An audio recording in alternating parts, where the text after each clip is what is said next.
Hello, Mr. Trump. My name is Loy Brunson. I'm over here on your right. Oh. You've inspired me to create a TV show that'll be broadcast on Fox affiliate in Utah called American Statesman. Well, that's actually what would you do if you were president. So it might be something you'll buy from me after you get out of office. Sounds good to me. But the question is, Mr. Ron Paul, when he was running for president, there was a lot of confusion about the Federal Reserve. He said stuff that sounded crazy, like 1.6 trillion of the debt was fictitious. And I saw him on Fox News talking about that. And Lori Rothman, an analyst, Right. said, oh, that's not fictitious. That belongs to the financial markets. And that seemed to prove his point. So could you address that issue a little bit and see if you could... Well, that's a good point. What would you do if you were president of the United States? Establish a foreign policy that was based on the Reagan doctrine, which is simply, we don't invade other countries. Other people fight for their own freedom. They fight. We can help. And I would try to have power decentralized as much as possible to states and local communities so that people can live in what Hayek called the framework of competing utopias. If you were president, what would you do? Shrink the government by 7/8. All right, great. If you were president, what would you do in like one sentence? I would get rid of the IRS, get rid of the Fed, and give America freedom again. Get rid of the IRS, get rid of the Fed, and give America her freedom again. I watched Fox News one too many times, and I saw our president declare to the world that the Constitution of the United States is fundamentally flawed. I had to look at his oath, and I want to read you the congressional oath, which is very similar to his oath, and that is the job description for a U.S. senator. So if I were to win, if by some wild miracle I won against someone like Mitt Romney, which would have to be like the craziest miracle ever, this is what all U.S. senators, new senators, have to swear to, the oath.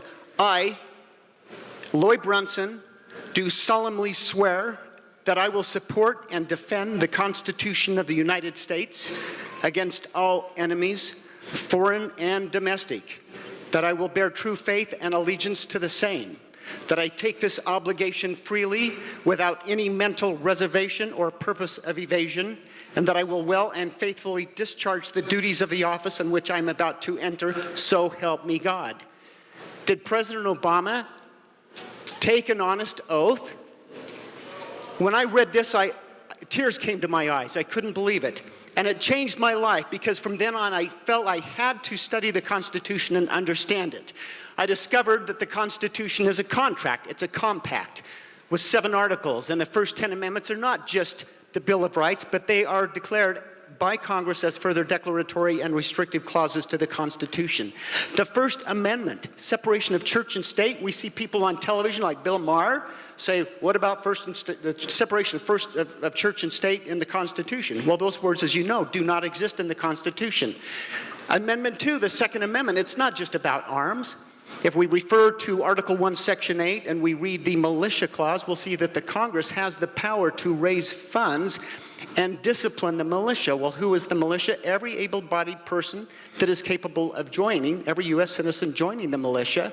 And what is the purpose of the militia? It is to execute the laws of the Union. And what is the laws of the Union? It is the Constitution of the United States. So the Congress, thank you. The Congress has the power to discipline and arm the militia, which means not only do citizens have a right to bear arms that are military quality, but they are entitled to the government paying for them and disciplining, training them in the use of them. That's the Constitution. Now I'm publishing a Constitution booklet. This is the most advanced Constitution booklet you can get. It makes all other Constitution booklets obsolete, basically. It's endorsed by Ron Mann, who was President Ronald Reagan's director of his transition team, and he has endorsed it. And some of my discoveries in this include one of my favorites, and that is I have found the interpretation clause. We are governed by interpretation or misinterpretation of the Constitution.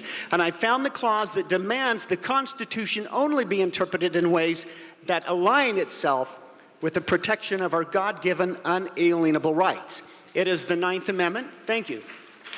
It is the 9th Amendment, and it states, the enumeration in the Constitution of certain rights shall not be construed to deny or disparage others retained by the people. I call it the 11th commandment. Thank you. God bless you. I'm going to launch a TV show and 137 million magazines with the Constitution in it. Help me do it. Please vote for me. Thank you very much.